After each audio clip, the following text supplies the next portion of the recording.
Assalamualaikum warahmatullahi wabarakatuh. Pada kesempatan hari ini, kita akan melakukan kuliah online pertemuan 1 dengan tema Glokalisasi Pembelajaran SKI.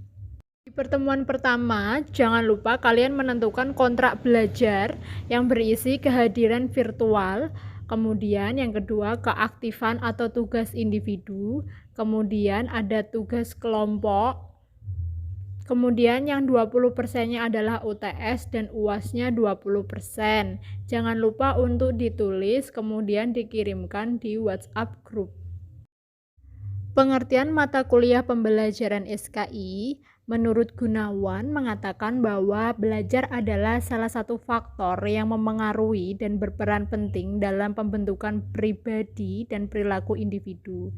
Nah, sejarah kebudayaan Islam adalah catatan lengkap tentang segala sesuatu yang dihasilkan oleh umat Islam untuk kemaslahatan hidup dan kehidupan manusia. Pembelajaran SKI adalah mata kuliah untuk membekali mahasiswa dalam memahami materi sejarah kebudayaan Islam yang berisi tentang metode pembelajarannya, kemudian tentang perangkat belajar peserta didik yang menyesuaikan era revolusi 4.0. Tujuan pembelajaran SKI adalah untuk mengetahui lintas peristiwa waktu dan kejadian yang berhubungan dengan kebudayaan Islam. Kemudian yang kedua adalah untuk mengetahui tempat bersejarah dan tokoh yang berjasa dalam perkembangan Islam. Yang ketiga, memahami bentuk peninggalan bersejarah dalam kebudayaan Islam dari satu periode. Dan yang terakhir atau yang keempat adalah mampu mengimplementasikan metode, media, dan perangkat belajar sesuai dengan kondisi peserta didik di lapangan. Kini dunia pendidikan bertransformasi dari evolusi menuju revolusi. Dalam pendidikan revolusi 4.0, pembelajaran sudah menggunakan online learning. Namun khusus pembelajaran SKI yang mempelajari sejarah kebudayaan Islam di mana memuat tentang sejarah, maka akan lebih mudah untuk mempelajari dengan blended learning, yaitu adalah penggabungan 50% pembelajaran secara offline dan 50% secara online. Lalu bagaimana sih pembelajaran blended learning itu? Pembelajaran blended learning itu dibagi menjadi dua, yaitu adalah offline. Offline terdiri dari sinkronus atau bertatap muka dengan cara memberikan pelajaran di dalam ruang kelas, kemudian asinkronus dengan cara memberikan pekerjaan rumah atau istilahnya PR. Di bagian kedua ada online, yaitu online dibagi menjadi dua. Untuk jenis pembelajaran sinkronus itu menggunakan video call atau bertatap muka dengan Zoom atau Google Meet. Kemudian yang asinkronus kita bisa menggunakan dengan metode Computer Learning Management System atau menggunakan YouTube. Seperti itu. Jadi nanti ketika pembelajaran menggunakan YouTube bukan berarti kita tidak belajar ya, tapi kita tetap belajar dengan metode online learning dengan pembelajaran asinkronus. Glokalisasi pembelajaran SKI itu adalah penggabungan antara globalisasi dan lokalisasi baik secara internasional maupun budaya lokal Indonesia. Lalu bagaimana penerapannya di pembelajaran SKI? Kita akan mempelajari alur pembelajaran offline dari budaya lokal seperti ziarah, tahlilan, kemudian kegiatan ke-NU-an, kegiatan ke-Muhammadiyaan, tembang macapat dari Wali Songo, dan lain-lain. Sementara budaya internasional yang akan kita pelajari nanti adalah teknologi dan metode pembelajaran yang versi Indonesia dan versi Cambridge di abad 21. Kemudian, learning secara internasional itu dibagi menjadi 5. Learning di era 1.0 itu learning to know atau hanya mempelajari tentang pengetahuan. Learning era 2.0 itu learning to do atau mempelajari tentang sesuatu yang dipraktikkan. Learning era 3.0 itu adalah learning to value atau pembelajaran tentang nilai. Kemudian era 4.0 itu long life education atau pembelajaran seumur hidup. Dan era 5.0 adalah Human Society Education atau pembelajaran tentang bagaimana seseorang bisa mempelajari segala hal yang berbasis tentang teknologi tetapi juga masih mementingkan sifat-sifat kemanusiaan. Pendekatan pembelajaran di era 4.0 itu dibagi menjadi 5. Yang pertama, era revolusi industri 1.0, pendekatan strategi pembelajaran itu berpusat kepada guru atau teacher center approach. Sering disebut juga dengan pedagogik. Yang era revolusi industri 2.0 itu menggunakan pendekatan dengan strategi berpusat kepada teknologi peserta didik atau semi student center approach yang dinamakan dengan andragogik. Kemudian era revolusi industri 3.0 itu menggunakan pendekatan strategi mengajar yang berpusat pada peserta didik atau student center approach, lebih cenderung ke when and where serta student active learning istilahnya. Kemudian yang keempat ada era revolusi industri 4.0 menggunakan pendekatan self-determined learning atau pendekatan heutagogi, di mana memposisikan peserta didik itu harus belajar secara mandiri. Seperti yang sedang kita lakukan sekarang ini di era pandemi, siswa diminta untuk belajar di rumah dengan pemberian tugas dari guru melalui WhatsApp group ataupun melalui YouTube atau melalui Google Meet. Kemudian era revolusi industri 5.0 itu pendekatannya human society atau perkembangan manusia dalam perkembangan teknologi dan sosial. 4 isu pendidikan ketika pandemi era 4.0. Yang pertama adalah pergeseran paradigma belajar ke abad 21. Yang kedua adalah kecakapan belajar dengan artificial intelligence.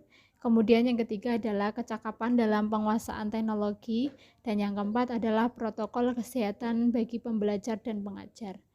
Sekarang dimanapun dan kapanpun itu harus menggunakan yang namanya protokol kesehatan ya, karena eranya memang era pandemi sehingga pembelajaran juga lebih dipusatkan kepada teknologi baik secara asinkronus maupun sinkronus. Tantangan pembelajaran SKI era 4.0 itu di era globalisasi seperti sekarang, yang pertama adalah hilangnya baby boomers dan lahirnya 100 juta Gen Z, sehingga dibutuhkan berbagai media baru dengan metode terbaru untuk menyampaikan materi dengan menarik. Yang kedua adalah 35% core skill akan hilang sehingga memperbesar peluang soft skill pada peserta didik yang sangat dibutuhkan. Jadi orang-orang yang tidak paham teknologi ini akan berkurang dan akan lebih banyak orang-orang yang lebih paham dengan teknologi sehingga dunia ini akan berpusat kepada teknologi. Tahapan perancangan pembelajaran jarak jauh. Tahap pertama, menetapkan tujuan pembelajaran yang rasional dan realistis sesuai dengan buku pembelajaran SKI. Yang kedua, mengukur keberhasilan pembelajaran SKI melalui pengembangan instrumen. Yang ketiga, menganalisa karakteristik peserta didik dan lingkungannya. Kemudian yang keempat adalah menyusun struktur pembabakan penyelenggaraan PJJ SKI. Tahap kelima, membuat strategi pembelajaran yang efektif dan efisien untuk mencapai pemahaman SKI. Kemudian yang tahap terakhir adalah mengembangkan bahan ajar yang diperlukan untuk PJJ SKI. Di era globalisasi atau globalisasi dan lokalisasi, tahap keterampilan berpikir kritis dibagi menjadi elemen Frisco. F artinya adalah fokus. Fokus diartikan mengidentifikasi masalah dengan baik. Kemudian R adalah reason. Reason adalah alasan-alasan yang diberikan yang bersifat logis atau tidak untuk disimpulkan. Kemudian I, inference. Jika alasan yang dikembangkan adalah tepat, maka alasan tersebut harus cukup sampai pada kesimpulan yang sebenarnya. S artinya situation, membandingkan dengan situasi sebenarnya. Yang C, clarity, harus ada kejelasan yang digunakan pada argumen sehingga tidak terjadi kesalahan dalam mengambil kesimpulan. Yang O, overview, pengecekan terhadap sesuatu yang telah ditemukan, diputuskan, diperhatikan, dipelajari, dan disimpulkan. Jadi tahapan Frisco ini adalah kalian itu melihat masalah jangan secara teoretik tetapi juga secara lapangan. Jadi kalian bisa memahami dua sisi, yaitu teori dan praktik, sehingga kalian tidak gagap dalam menghadapi masalah yang ada di lapangan. Kompetensi keterampilan 4CS Framework 21 Century Skills itu berisi creativity, thinking, and innovation, yaitu mengkondisikan peserta didik dapat menghasilkan, kemudian mengembangkan dan mengimplementasikan ide-ide mereka secara kreatif secara mandiri maupun berkelompok. Kemudian yang kedua adalah critical thinking and problem. Peserta didik dapat mengidentifikasi, menganalisis, menginterpretasi, mengevaluasi bukti-bukti, argumentasi, klaim, dan data-data yang tersaji melalui pengkajian secara mendalam serta merefleksikan dalam kehidupan sehari-hari. Kemudian ada communication. Peserta didik dapat mengkomunikasikan ide-ide dan gagasan secara efektif melalui media lisan, tertulis maupun teknologi. Kemudian yang keempat adalah collaboration. Peserta didik dapat bekerja sama dalam sebuah kelompok dalam memecahkan permasalahan yang ditemukan. Kerangka keterampilan 4CS di Indonesia itu terdiri dari 4CS, ICTS, dan Character Building and Spiritual Value. Untuk poinnya, kalian bisa baca di slide saya ini. Untuk secara garis besarnya, itu adalah menekankan kalian untuk berpikir kreatif, kemudian inovatif, kemudian memiliki teknologi, dan memiliki karakter dan sisi agama yang baik. Metode pembelajaran jarak jauh yang efektif, yang pertama ada problem based learning, yang kedua ada project based learning, yang ketiga adalah contextual learning, yang keempat adalah experimental learning, yang kelima adalah collaboration learning, yang keenam adalah inquiry based learning, yang ketujuh adalah flipped classroom, dan yang kedelapan adalah gamification.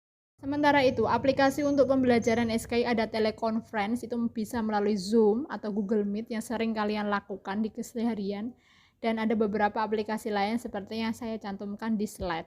Kemudian ada learning management system, itu bisa menggunakan Google Classroom, kemudian rumah belajar, dan aplikasi lain yang saya cantumkan di slide ini ya. Kemudian ada quiz online. Quiz online adalah menggunakan Kahoot, kemudian Quizzes, Google Form, dan lain-lain. Kemudian ada sumber belajarnya bisa menggunakan Yahoo, kemudian Google, dan yang lainnya. Kemudian aplikasi pembuatan videonya ada KinesMaster, Viva Video, Power Direction, Screen Motion, dan lain-lain. Semua aplikasi pembelajaran ini bisa digunakan untuk pembelajaran yang berbasis internasional dengan sistem belajar online. Online ya. Guru milenial sekarang dituntut use smartphone as the main device to connect to internet. Jadi 98,2%-nya itu harus bisa menggunakan smartphone. Jika kalian ini belum terlalu canggih, maka diharapkan di kedepannya kalian bisa lebih canggih masalah teknologi. Hal ini diperlukan karena pengembangan guru pada kecakapannya ini harus sudah bisa dilakukan. Kemudian yang kedua adalah memperluas penggunaan teknologi informasi dalam pembelajaran secara efektif. Kemudian yang keempat adalah mendesain pembelajaran yang memperlihatkan modalitas belajar. Kemudian yang keempat adalah mendesain belajar customize dan menyediakan bahan belajar secara digital. Itu sangat diperlukan. Untuk materi SKI sendiri, kita nanti akan membahas tentang SKI kelas 10, kelas 11, dan kelas 12. Internalisasi akhlak dan moderasi. Akhlak itu yang pertama yang harus diajarkan ketika pembelajaran SKI adalah tentang concise atau mendengarkan hati nurani. Jadi siswa diajarkan untuk bisa memahami apa yang baik dan yang tidak. Kemudian yang kedua adalah self-esteem atau harga diri, yaitu kebaikan atau tentang nilai luhur sebagai kemampuan merasa baik dan bermartabat. Jadi perempuan-perempuan dan laki-laki itu harus punya martabat. Yang ketiga adalah simpati. Simpati adalah mampu menghargai orang lain. Kemudian yang keempat adalah empati. Empati adalah mampu merasakan penderitaan orang lain. Kemudian akhlak yang harus ditanamkan lagi adalah loving the good atau cinta tentang kebaikan. Jadi berkewajiban untuk selalu melakukan kebaikan. Kemudian yang keenam adalah self control atau kontrol diri. Itu adalah kemampuan mengendalikan diri sendiri. Yang ketujuh adalah humanity atau tentang kerendah hatian. Kemudian yang moderasi adalah yang harus ditanamkan kepada peserta didik adalah saling menghargai perbedaan, meniadakan radikalisme, dan berperilaku sesuai dengan Pancasila. Kira-kira seperti itu ya kita kuliahnya hari ini. Apabila ada yang tidak dipahami boleh ditanyakan sebagai nilai keaktifan, dan jangan lupa untuk menyetorkan kontrak belajar.